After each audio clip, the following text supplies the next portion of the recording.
प्यार, मोहब्बत ऐसे अल्फाज हैं, ऐसे शब्द हैं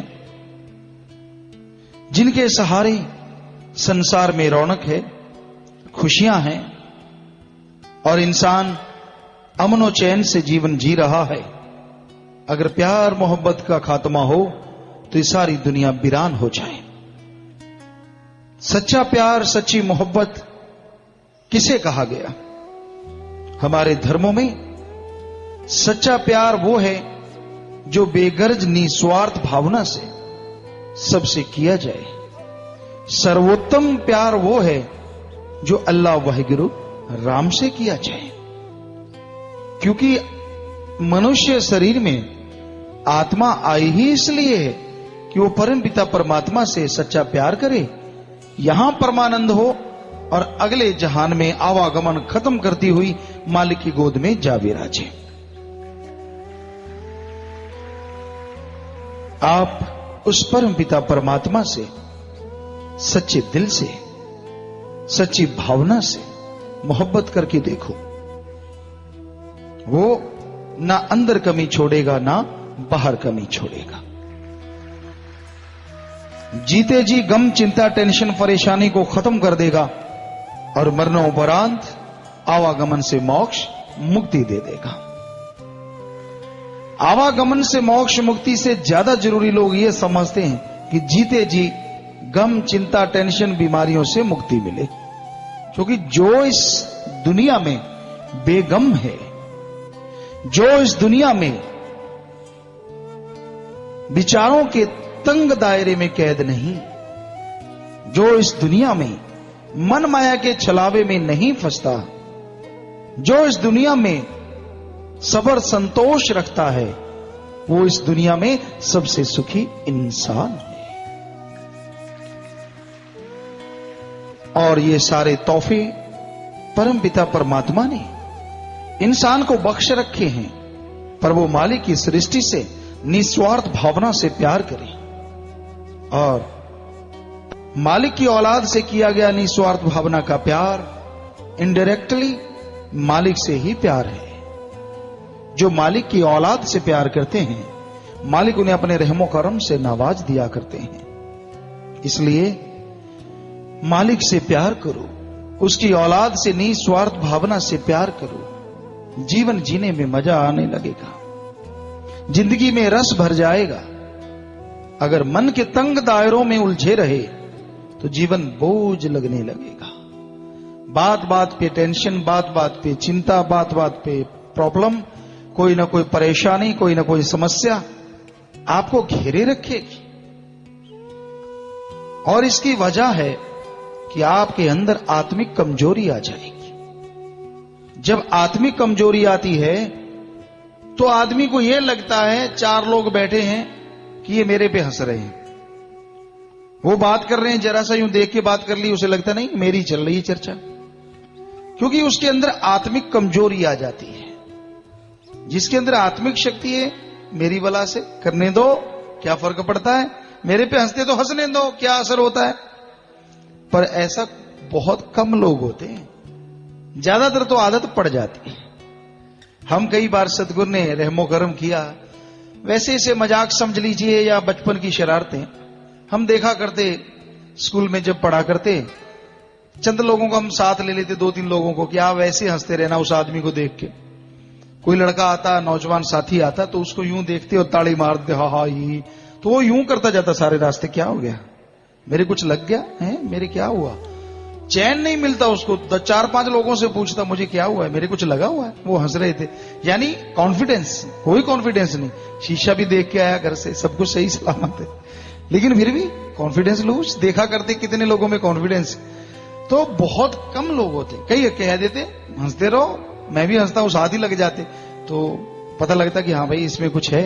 पर कई जो होता है कि मन के गुलाम हो जाते हैं, आत्मिक कमजोरी आ जाती है, उनको अजीबोगरीब लगता रहता है। कोई बात कह लो, कोई चर्चा कर लो, उनको लगता नहीं मैं बस तू, मैं तू, इसी में उलझे रहते हैं। नहीं, अपनी आत्मिक कमजोरी के अंदर दबो ना, बल्कि आत्मिक कमजोरी से लड़ो, आत्मिक शक्ति हासिल करो। अरे मालिक ने वो स्रोत, मालिक ने वो झरने, हरि रस अमृता वो हयात के आपके अंदर बना रखे हैं।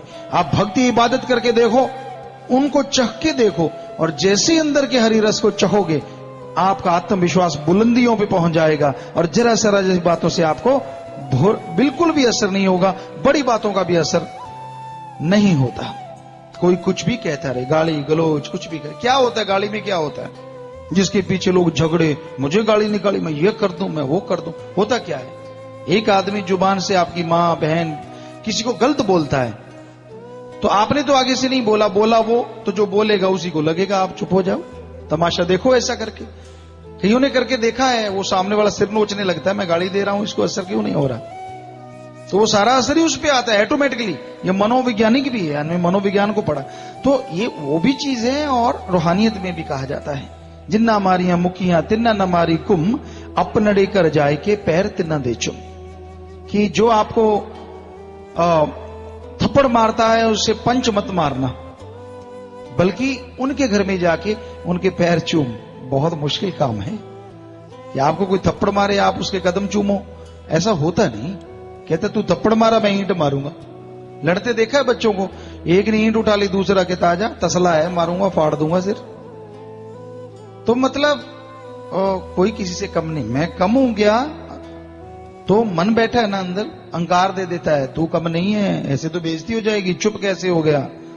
तो भाई ये सब आपकी आत्मिक कमजोरी को दर्शाता है। अदरवाइज जो करेगा सो भरेगा। सो जैसे कबीर जी ने कहा कि उनको लगा, एक बार कसाई के घर के पास, उनके घर के पास कसाई ने आके झोंपड़ी लगा ली। अब कबीर जी रोज सुमन किया करें, वो रोज बकरे काटा करे। कबीर जी को बड़ा अजीब लगने लगा, भाई मैं रोज भक्ति इबादत मालिक को याद करता हूं और ये रोज बकरे काटता है। बड़ा दुख लगा। फिर अंदर से ज्ञान, क्योंकि मालिक की सुमन करते थे, ख्याल आया और उन्होंने दोहा लिखा, कबीरा तेरी झोंपड़ी गलकटियन के पास, जो करेगा सो भरेगा, तू क्यों भया उदास? कि हे आत्मा, ये तेरी झोंपड़ी है, इन गलकटियन कसाईयों के पास आ गई, या कसाई तेरी झोंपड़ी के पास आ गए, तू क्यों उदास है? जो करेगा सो भरेगा, जो करता है वो भरता है। और जब तू इस मामले में बिल्कुल भी शामिल नहीं है तो तू क्यों उदास? ठीक है, दर्द आता है किसी भी भक्त को, किसी भी संत को, कोई गलत काम करता है, उसका रिजल्ट सामने आ रहा है कि ये आने वाला है, तो दर्द होता है एक अंदर। कोई कोई उसे एहसास करता है, महसूस करता है कि भाई बेचारों के अंदर ऐसा होगा, ऐसा होगा, तो उसे आगाह करते हैं संत, चेतावनी देते, रुक जा, छोड़ दे बुराइयां, तेरा वक्त बुरा आने वाला है, समय बदलने वाला है, मान जा। मान जाए, सही समय पे संभाल ले अपने आप को, तो हो सकता है पहाड़ जैसा कर्म कंकर में बदल जाए, वरना पहाड़ उठाना पड़ेगा भाई। सो संतों का काम लोगों को समझाना, आने वाली परेशानियों से बचाना, आगाह करना, चेतावनी देना, ताकि लोग ओम हरि अल्लाह वाहिगुरु राम का नाम लेके इन परेशानियों से निजात हासिल करें, आजादी हासिल करें। ये संतों का काम होता है। वो डुगडुगी बजा के मेला नहीं लगाते। उनका मकसद लोगों को मालिक के नाम से जोड़ना, उनकी गम चिंता परेशानियों से उन्हें निकालना, जन्म जन्मों के पाप कर्मों से उन्हें बचाना, और इस जन्म में बुरे कर्म करने से रोकना होता है। वो तो होका देते हैं, शरे बाजार होका देते हैं। कोई मान ले तो भला भाई, संत तो कहते कोई ना माने तो भी भला, पर ना माने तो अपने कर्मों का फल हर किसी को भोगना पड़ता है। तो इसलिए बेपरवाह जी ने भजन में फरमाया, अगर मालिक की रहमत को पाना चाहते हो, उसकी खुशियां हासिल करना चाहते हो, तो सब जीवों से प्रेम करो, सबसे प्यार करो, निस्वार्थ भावना से मोहब्बत करो, तो मालिक की दया में रहमत से अंदर बाहर से माला माल जरूर हो जाओगे।